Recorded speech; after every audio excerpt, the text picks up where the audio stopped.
Одним из уникальных экспонатов, представленных в экспозиции Национального музея, является сосуд в виде птицы. Сосуд имеет форму трехногого мифического существа с телом птицы, головой неизвестного животного. Его высота составляет 24,5 сантиметров, ширина 15 сантиметров. Сосуд украшен орнаментами и покрыт глазурью. На груди расположена печать, в центре которой находятся треугольники, украшенными точками. Крылья изображены плоскими, внутри них видны звезды и орнаментированные точки.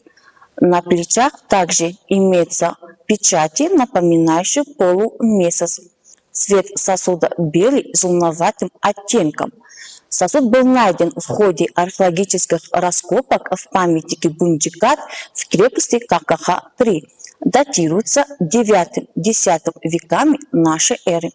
Уважаемые посетители, Национальный музей приглашает вас прикоснуться к древней истории таджикского народа, ознакомиться с другими археологическими находками памятника Бундикат. Ждем вас!